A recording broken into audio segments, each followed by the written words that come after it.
Jemaat yang terkasih dalam Tuhan Yesus Kristus, sebelum kita mulai, yang di depannya kita isi dulu yuk. Jadi nanti teman-teman kita yang telat bisa duduk lebih di belakang, jadi tidak mengganggu ibadah kita. Yuk, boleh sedikit bergeser ke depan. Apa udah PW di situ? Ayolah, kan nanti kalau ibadah teman-teman yang datang kan nggak enak kalau ngeliatin orang jalan gitu. Yuk, kita kasih waktu untuk bergerak sedikit ke depan.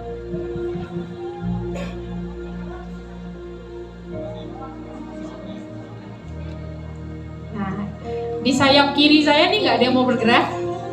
Ayo maju sedikit. Paling pojok biar kapalnya nggak miring yang di depan.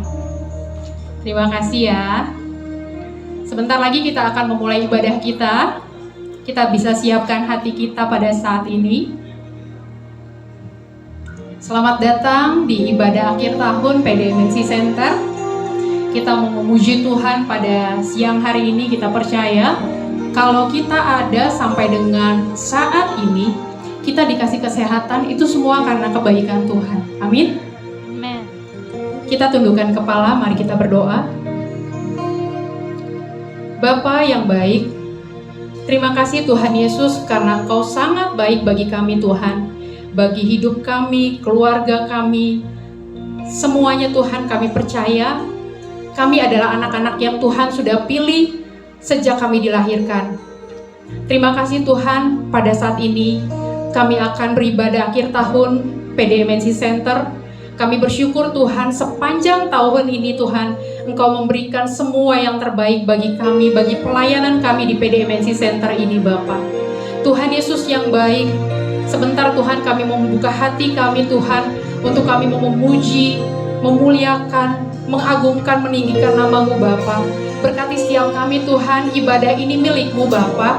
Urapi kami Tuhan, kami percaya ketika kami memuji menyembah-Mu Tuhan, Engkau ada di tengah-tengah kami Tuhan. Kami percaya saat ini pun Tuhan hadir, Tuhan ada di dalam setiap hati kami.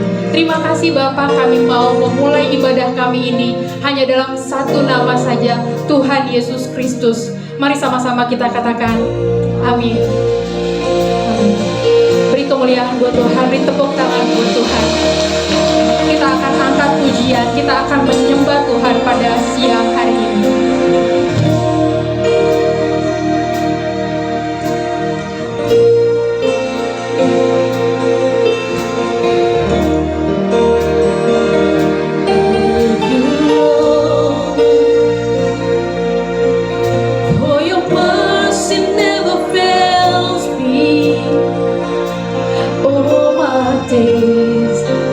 You've been held in your hand.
menyapa Bapak Ibu dan Saudara semua. Shalom PDMC Center.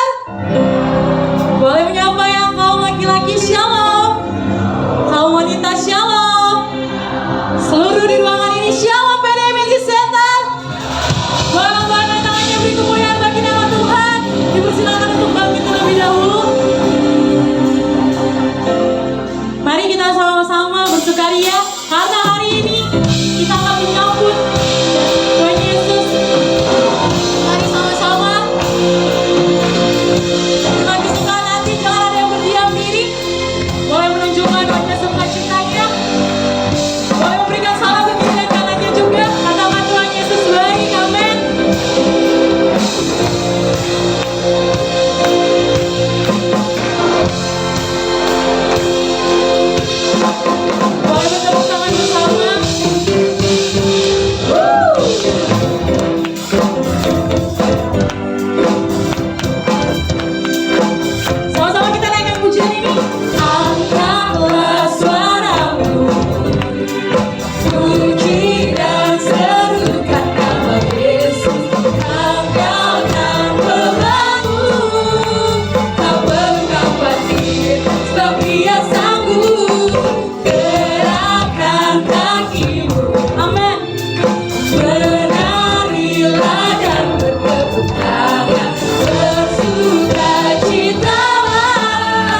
kembali Bapak Ibu dan Saudara.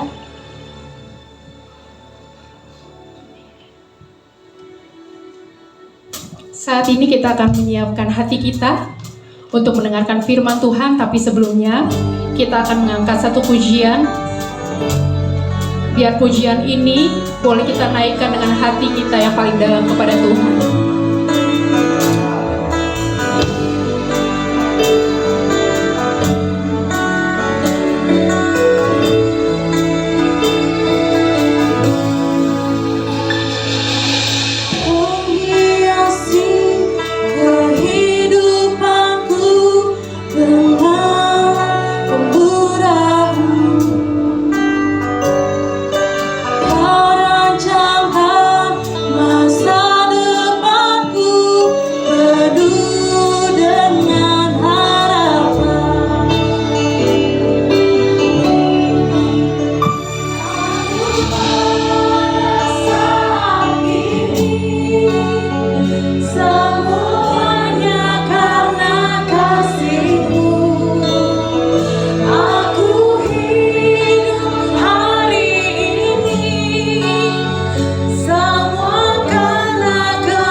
Teramat baik bagiku.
Mas Hari untuk menyampaikan kebenaran firman Tuhan.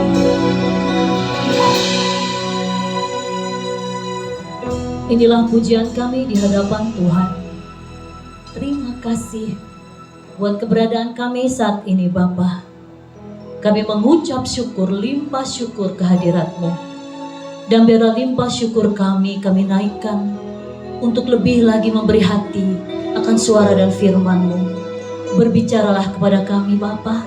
Ampuni dosa dan kesalahan kami agar kami pantas dan layak menerima suara-Mu.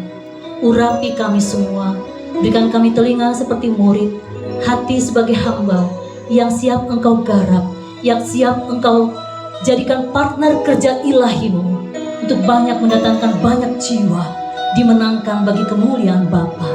Inilah doa syukur kami, di dalam nama Tuhan Yesus kami berdoa dan mengucap syukur.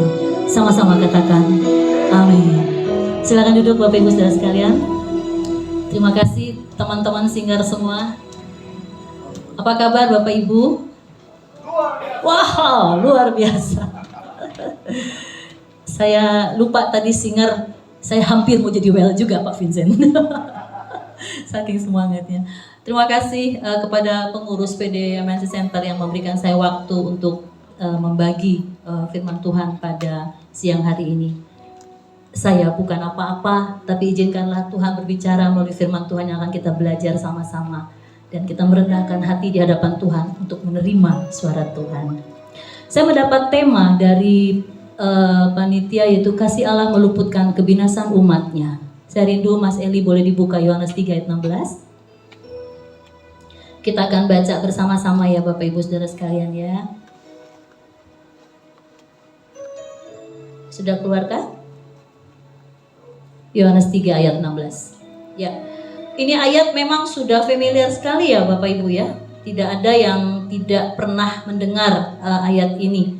Karena ini merupakan ayat favoritnya orang Kristen. Karena esensi kekristenan ada di sini, ya. Sudah dapat? Iya, mari kita membacakan ayat ini bersama-sama di dalam nama Tuhan Yesus Kristus. Karena begitu besar kasih Allah akan dunia ini, sehingga Ia telah mengaruniakan anaknya yang tunggal, supaya setiap orang yang percaya kepadanya tidak binasa, melainkan beroleh hidup yang kekal. Bapak Ibu, berbahagialah kita yang mendengarkan suara dan kebenaran firman Tuhan dan melakukannya dalam kehidupan sehari-hari. Kasih itu adalah awal dari ayat ini. Karena begitu besar kasih Allah. Saya mau flashback kepada penciptaan manusia. Ketika Allah menciptakan manusia, Dia menyediakan dulu bumi yang indah. Ya, hari 1 sampai dengan ke-5 Dia ciptakan semuanya dengan indah. Lalu kemudian masuk dalam penciptaan manusia. Manusia yang Dia inginkan, yaitu yang berkodrat sama dengan Dia, berkodrat ilahi. Kenapa saya katakan berkodrat ilahi? Karena Ia menciptakan kita melalui selem dan temut, melalui gambar dan rupa Allah.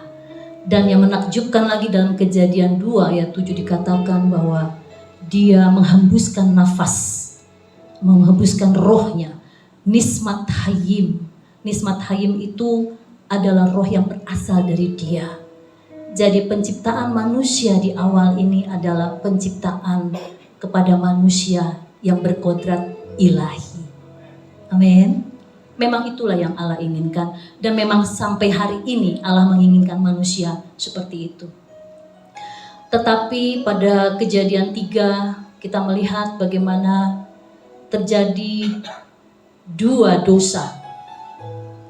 Tercatat dalam Alkitab ini saya membaca hanya 2 di Kejadian 3. Bagaimana manusia itu mulai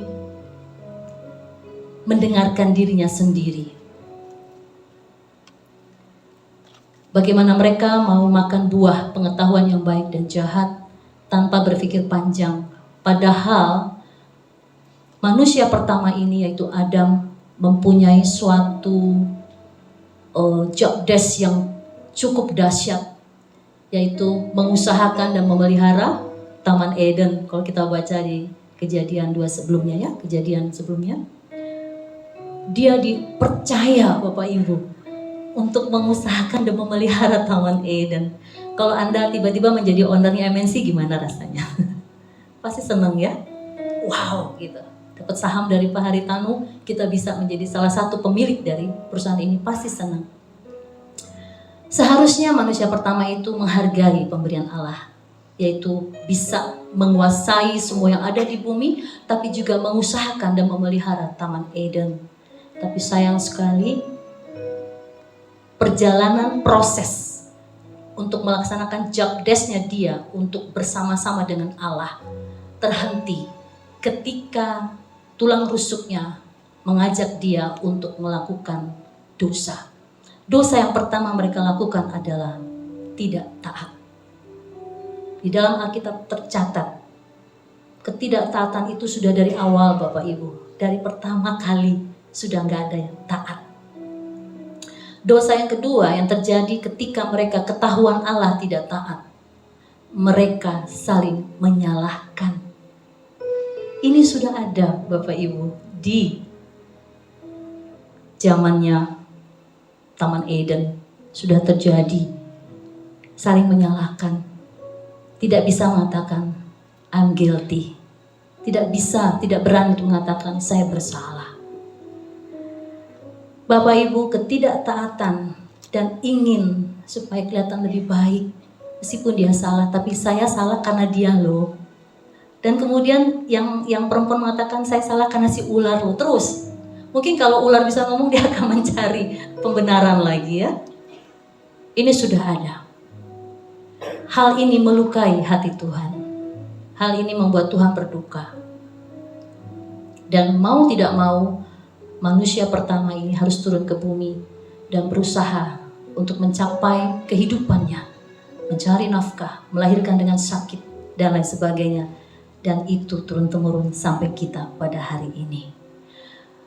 Bapak Ibu yang dikasihi Tuhan Yesus Kristus, perbedaan ada masa di mana kesakitan yang dialami oleh manusia-manusia setelah lahir dari keturunan Adam dan Hawa. Perjuangannya, penderitaannya, itu tidak sama dengan kita yang hadir hari ini dan juga anak-anak Tuhan di luar sana. Kenapa? Ketika Allah melihat bahwa dosa itu tidak bisa lagi ditolong, tidak bisa lagi menembus dalam batas kelayakan di hadapan Tuhan, kembali Allah yang menciptakan manusia yang pertama dengan dasar kasih. Kenapa saya bilang dengan dasar kasih? Karena Allah kepingin banget menunjukkan apa yang ada di hatinya kepada pribadi yang lain. Saya mundur lagi ya ke Taman Eden. Ketika Allah rindu ingin menunjukkan kasihnya, kita tahu ada 3 pribadi, Allah Bapa, Allah Anak, dan Allah Roh Kudus. Tapi dia ingin menunjukkan kasih, maka diciptakanlah manusia. Makanya saya kasih gambar ada hati di situ. Inilah cinta mula-mula awal kepada manusia. Dia ciptakan manusia dengan kasih. Kasihnya yang indah, yang tidak pernah ada terjadi kapanpun dan dimanapun. Bapak Ibu dikasih Tuhan Yesus Kristus, kasih ini menunjukkan adanya satu interaksi. Kalau manusia nggak diciptakan, dia nggak akan mungkin bisa menunjukkan kasihnya. Artinya kasih itu bisa berlanjut atau bisa berjalan ketika ada 2 pribadi atau 2 pihak, Bapak Ibu. Artinya kita nggak bisa bilang kasih, kita memiliki kasih kalau tidak ada interaksi dengan pihak lain. Allah sudah mencontohkannya juga di awal penciptaan manusia. Amin Bapak Ibu. Cinta ini membentuk manusia dengan indahnya, seperti yang saya bilang tadi, berkodrat ilahi. Maka saya maju lagi. Ketika manusia itu melukai Tuhan, ketika manusia itu tidak taat dan merasa enggak salah banget kok, aku dia yang salah gitu ya. Lalu kemudian turun temurun dosa itu, kodrat dosa, sinful nature itu jalan terus sampai hari ini Bapak Ibu. Kembali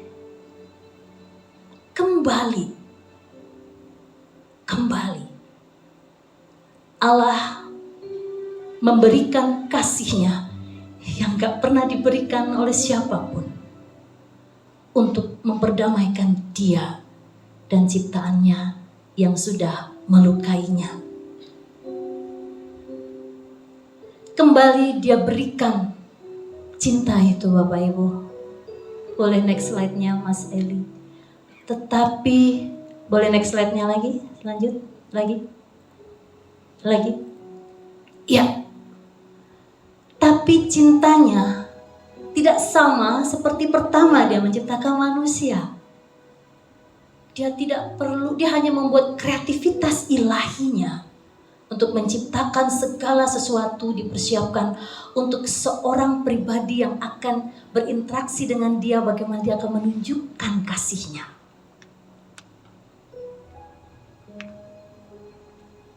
Beda kasihnya kali ini. Ada pengorbanan yang sebenarnya bukan salah yang dikorbankannya karena kesalahan kita. Allah memberikan kasih dengan salib. Bicara kelahiran Tuhan Yesus tidak bisa bicara tentang bersukaria, juru selamat datang, dia menebus dosa dunia. Bapak Ibu jangan berpikir dunia itu hanya manusia. Dosa itu juga untuk memulihkan dunia dan isinya. Artinya kita pun bertanggung jawab kepada isi dunia ini. Satwa, tumbuh-tumbuhan, tanaman. Harus kita rawat Bapak Ibu. Gak boleh dirusak. Karena itu bagian dari penebusan dari karya Tuhan Yesus. Kebetulan saya ngambil tesisnya ini. Kontekstual mengenai ini. Keselamatan itu bukan pada jiwa kita saja, tapi bagaimana kita mempunyai hati yang sama dengan Kristus menebus dunia ini untuk dijaga dan dirawat. Karena itulah karakternya Allah. Allah suka merawat. Ketika Allah mengambil gagasan, gak beres-beres hubungan kita dengan Allah, dengan manusia. Dia mengambil satu inisiatif yang seharusnya Natal itu menggetarkan kita pada siang hari ini. Di ibadah tutup tahun ini izinkan saya membagi tentang Natal. Natal bicara kelahiran Kristus. Kelahiran Kristus berbicara kasih yang tidak berkesudahan. Tetapi juga ada pengorbanan. Tuhan Yesus lahir dari beberapa generasi penerus. Di atasnya bapak leluhur, nenek moyangnya juga. Bukanlah orang-orang yang baik dan benar semuanya. Kita melihat Rahab di Kejadian 35 ya. Kemudian kita melihat Tamar di Kejadian 35, lalu Rahab di Yosua ya. Siapa dia? Lalu kemudian Daud dan Batsheba. Siapa mereka? Semua adalah orang-orang yang pernah melukai hati Tuhan. Tetapi ketika mereka mengenal Allah dengan benar, mereka berubah, maka generasi mereka turun sampai kepada Sang Mesias. Kabar baik buat kita yang merasa runtuh, yang merasa harga diri jatuh, yang merasa masa depan sudah gak ada lagi, yang merasa bahwa kita sudah mengambil keputusan yang salah dalam kehidupan kita. Apapun yang membuat kita terhenti untuk berjalan dengan Tuhan, saya mau sampaikan hari ini. Tamar, Rahab, Batsheba juga Daud, terlebih Daud, dia tidak berhenti untuk mencari perkenanan Tuhan. Kemudian kita masuk dalam kelahiran Tuhan Yesus. Akhirnya Allah mengambil keputusan, oke, saya akan mengirimkan anak saya yang tunggal. Korban domba tidak bisa lagi diberikan. turunlah Tuhan Yesus kepada seorang perempuan Maria. Maria secara hukum Taurat adalah perempuan yang suci, perawan suci, yang hidup benar di dalam aturan-aturan Taurat, ya, sangat saleh. Mungkin gak diceritakan di Alkitab, tapi saya membayangkan pasti banyak pria-pria Israel ya di Yerusalem itu yang naksir ya. Pasti banyak yang mau punya istri seperti beliau gitu ya Pak Vincent ya. Kurang lebih seperti itu ya. Tapi Allah memilih dia dengan caranya yang unik untuk meluputkan kita dari kebinasaan. Allah memilih Maria. Kalau tadi saya bilang dia adalah perempuan yang saleh, perempuan yang perawan suci, yang betul-betul menjaga hidupnya benar di hadapan Tuhan. Ketika dia harus menerima bayi Kristus, reputasinya dipertaruhkan untuk menjadi perawan yang bercela di mata orang Israel. Resiko. Dia harus merobek reputasinya.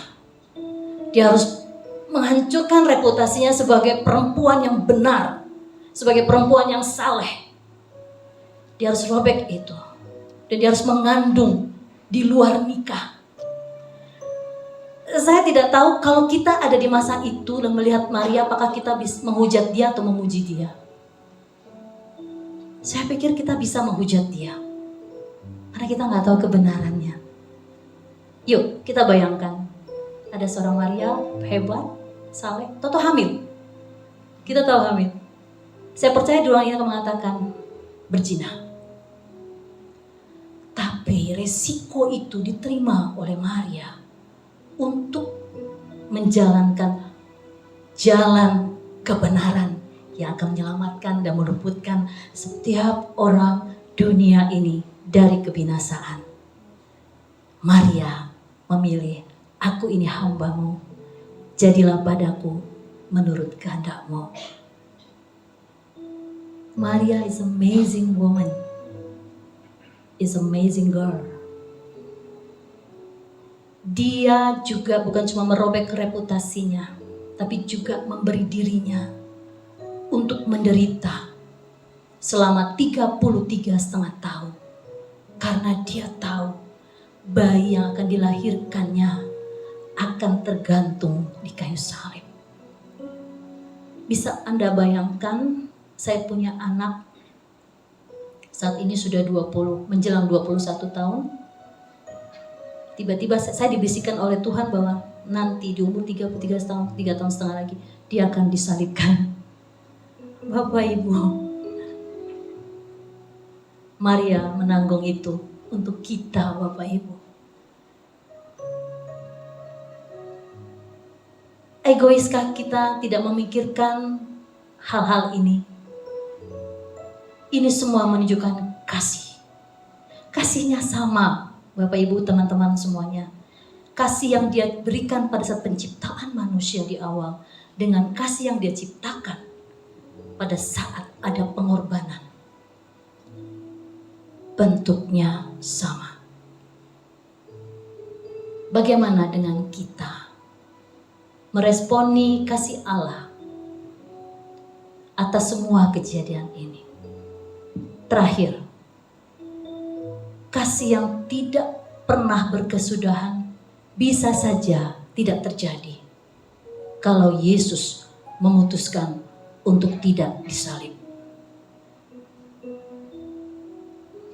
Tapi kembali lagi, Dia mau mengajarkan kepada kita kesalahan yang dilakukan oleh Adam, di mana dia tidak taat dan menyalahkan orang lain. Dia tidak lakukan ketika dia mau disalib sampai dia mati dan bangkit. Tidak keluar dari bibirnya, aku mau berhenti dari kreativitas ilahi ini. Aku gak mau nerusin lagi karya keselamatan ini. Yesus tidak mengambil itu. Tapi Yesus berbanding balik 180 derajat dari manusia yang pertama, dia taat. Yang kedua, dia tidak menyalahkan siapapun. Bahkan ketika dia tahu dari 12 muridnya akan ada yang mengkhianati dia,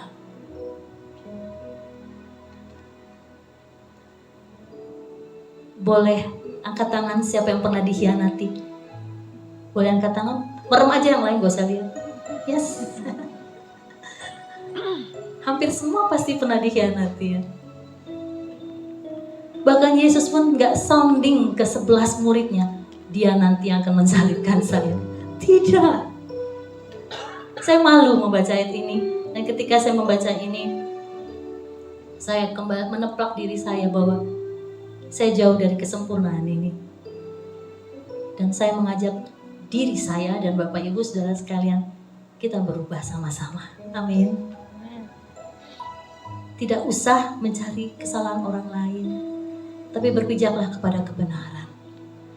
Ketika Yesus mengambil keputusan untuk mati, dia tahu bahwa Anda dan saya dan semua orang-orang yang sudah dipanggil dan yang akan datang akan mendapatkan kesempatan untuk menjadi manusia yang berkodrat ilahi lagi. Ini yang menggembirakan. Ini yang membuat saya tersentak.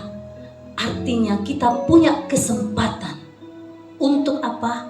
Untuk menjadi manusia berkodrat ilahi. Kita punya.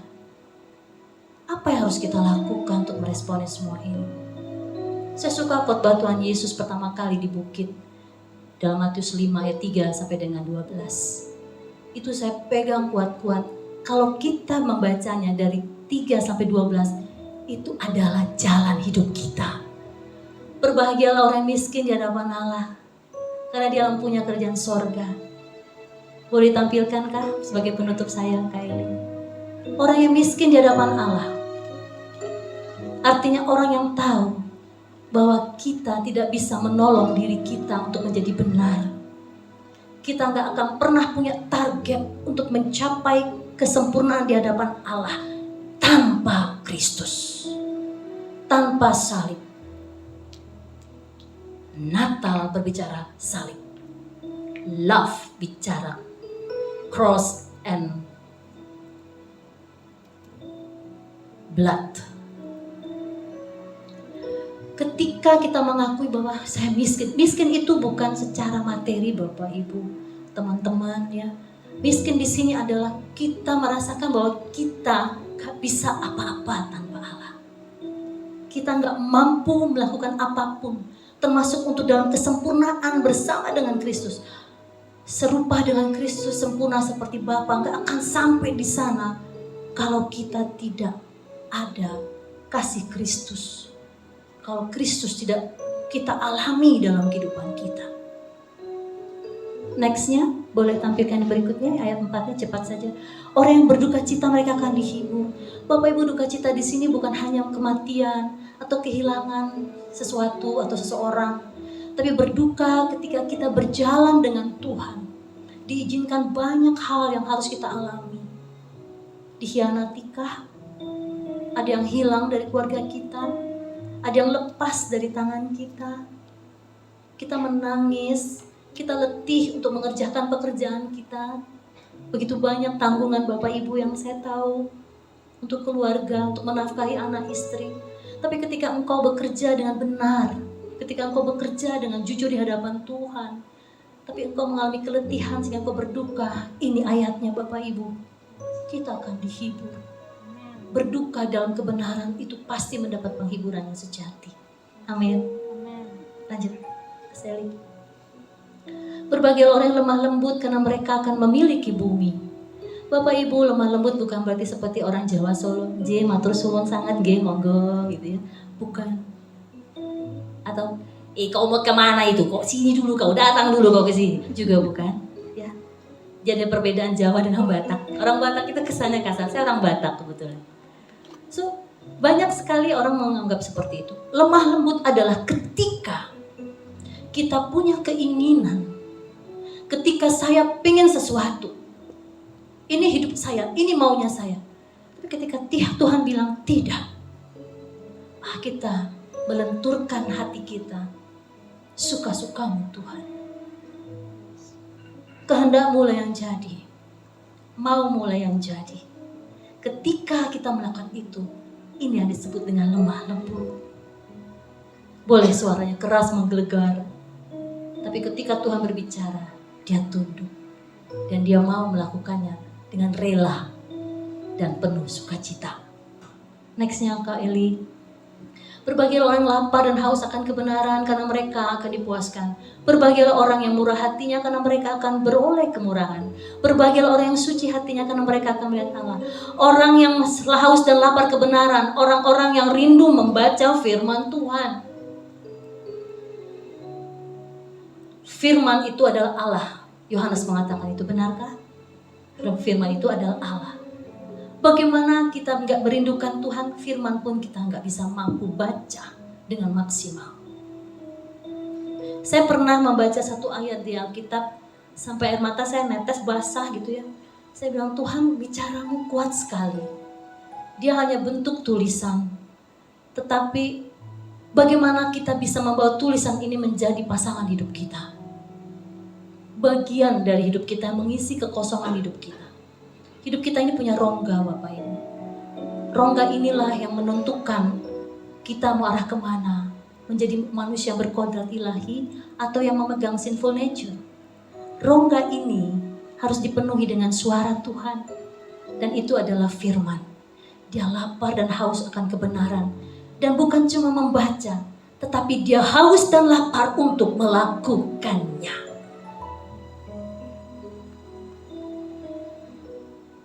Kasih gak akan bergerak, tidak akan menjadi kasih kalau tidak ada gerakan.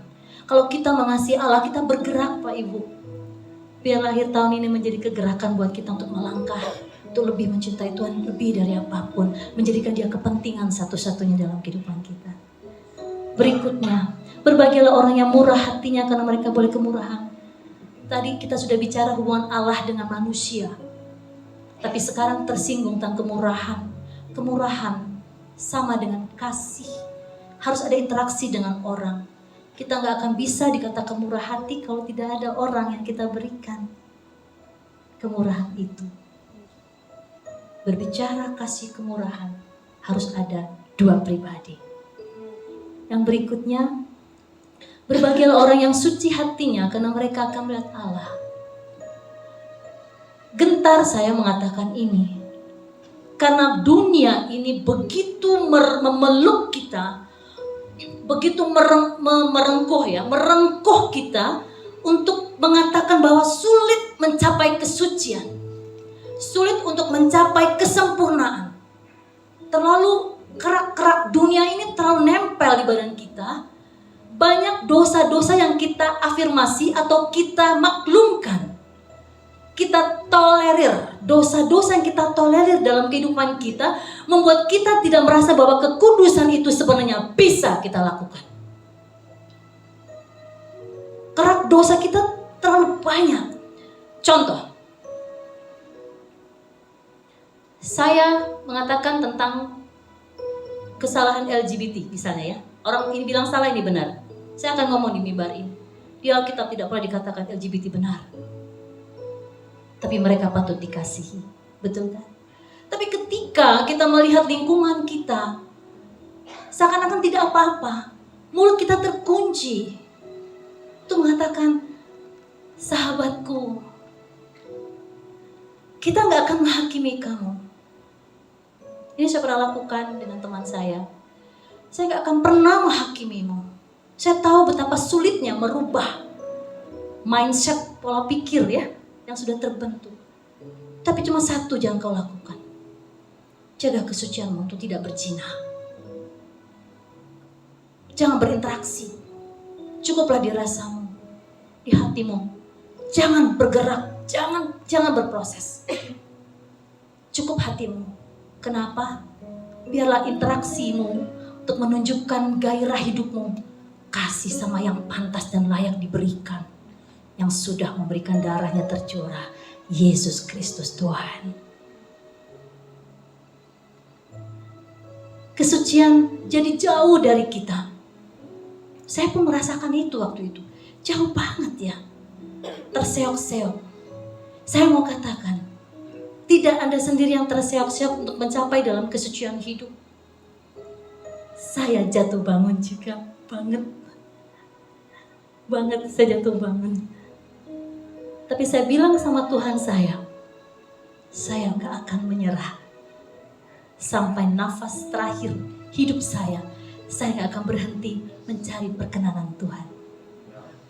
Ini juga terjadi bagi Bapak, Ibu, dan teman-teman sekalian. Nextnya, berbagai orang yang membawa damai karena mereka akan disebut anak-anak Allah. Yang membawa damai adalah anak-anak Allah. Yang membawa kerusuhan artinya bukan? Ya, Bapak Ibu yang jawab sendiri ya. Berbahagialah orang yang dianiaya oleh sebab kebenaran, karena mereka lah yang mempunyai kerajaan sorga. Saya pernah kerja di salah satu stasiun TV, saya gak akan sebut namanya.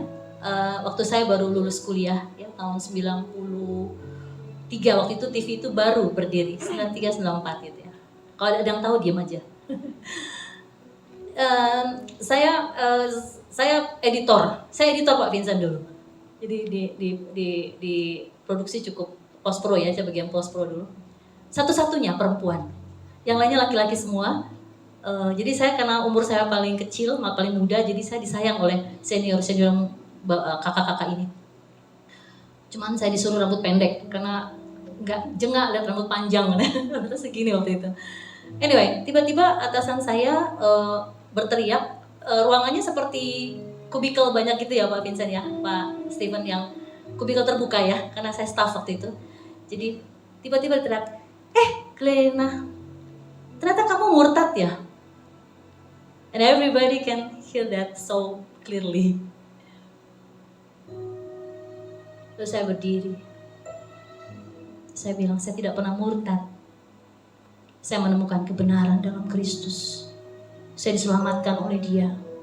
Sampai mati pun saya gak akan pernah meninggalkan Dia.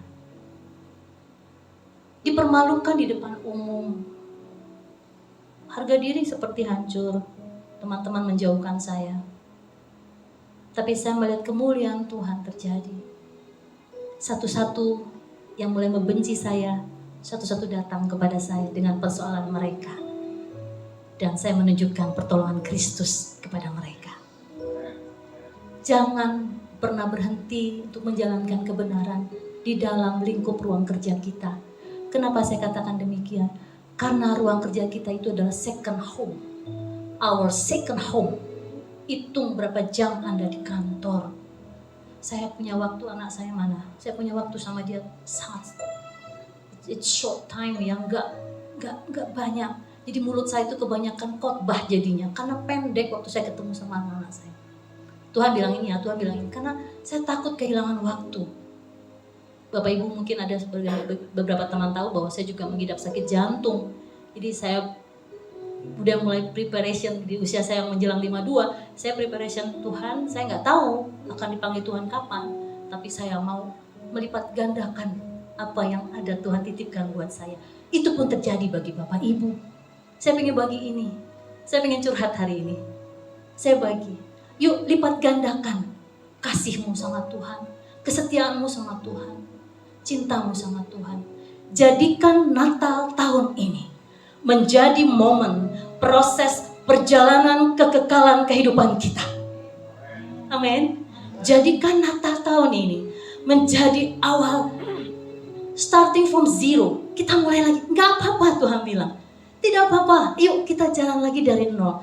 Bersama dengan Tuhan, buka Alkitabmu yang sudah lengket karena gak pernah dibaca. Supaya dia bisa berteriak-berteriak. Enak dibukanya.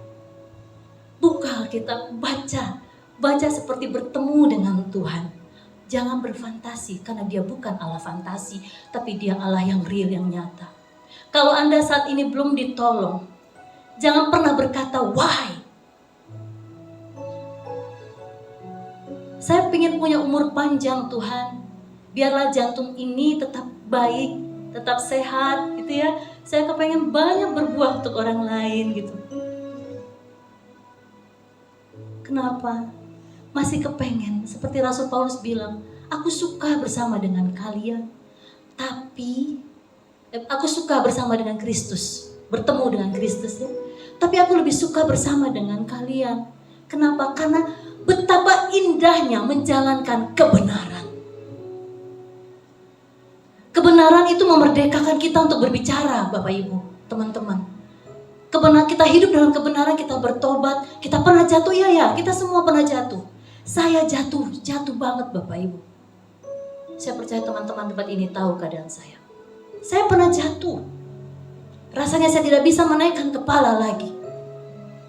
Tetapi ketika Yesus mengatakan, I'm the way, I'm the truth, I'm the life. Saya tarik tangannya Bapak Ibu. Karena cuma Dia yang bisa memberikan kita kesempatan berdiri untuk kembali merasakan tidak hanya kasih yang datang dari sorga yang sudah kita pelajari. Bukan hanya menerima kasih, tapi kita dimampukan untuk menjadi kasih itu sendiri bagi setiap orang. Anda bukan akan menjadi garam dan terang, tapi Anda dan saya adalah terang dan garam itu sendiri. Ketika kita terima Kristus, kita sudah menjadi garam dan terang. Jadi gak ada alasan lagi untuk tunggu, gak ada. It's time for us untuk menjadi apa yang diinginkan oleh Bapa di sorga. Natal 2022 adalah jalan untuk mencapai kesempurnaan yang menurut dunia tidak mungkin, tapi bagi Allah tidak ada yang mustahil. Amin. Mari kita bangkit berdiri.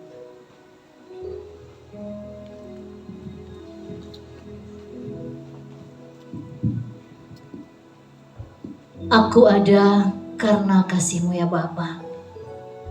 Aku ada karena cinta-Mu Bapa. Terima kasih untuk pertobatan. Saya izinkan Bapak Ibu Saudara berkata kepada Tuhan, sama-sama yuk sama saya. Tuhan ampuni,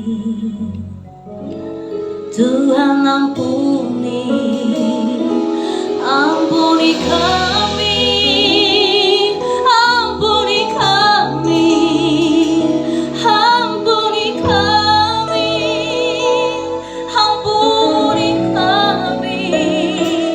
Oh haleluya, haleluya.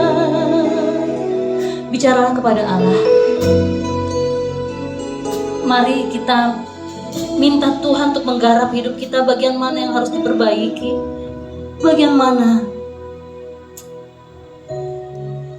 Ya Aba, Bapa, Elohim, Yahweh, kami yang hidup, Allahnya Abraham, Ishak, dan Yakub, Allah Bapa, Putra, dan Roh Kudus, Allah di dalam nama Tuhan Yesus. Inilah kami mengakui di hadapan Tuhan keluncasan, kemelesetan kami. Kami gak pantas untuk menghadap Tuhan dengan keadaan kami yang tidak menyenangkan hati-Mu. Tapi biarlah firman ini bukan hanya menegur kami, tapi memantapkan hati dan nurani kami dan jiwa kami untuk semakin melekat sama Tuhan, untuk semakin memakai Tuhan sebagai satu-satunya kepentingan hidup kami, satu-satunya fokus hidup kami.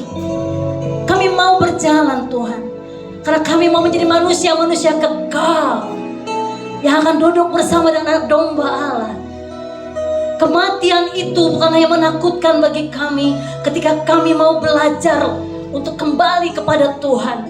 Karena kematian artinya kami merindukan Tuhan, kami bertemu dengan Tuhan. Kami mau Tuhan menyongsong hari kematian kami dengan bergairah, dengan sukacita. Karena hati kami diubahkan, keluarga kami diubahkan, anak-anak, suami, istri, orang tua, kakak, adik, ipar, keponakan, sepupu, om, tante, oma, opa, cucu kami diubahkan semua. Teman-teman kantor kami semua diubahkan. Kami bekerja seperti Bapa bekerja. Kami berjalan seperti Bapa berjalan. Kami berkarakter seperti Kristus berkarakter. hamba-Mu berhenti berbicara, tetapi Roh Kudus akan menuntun kami semua untuk lebih dinikmati oleh Bapa di sorga. Kami mengucap syukur di dalam nama Yesus. Kami telah berdoa dan terima firman dengan pengucapan syukur. Sama-sama kita berkata, amin. Berikan kemuliaan buat Tuhan Bapak Ibu.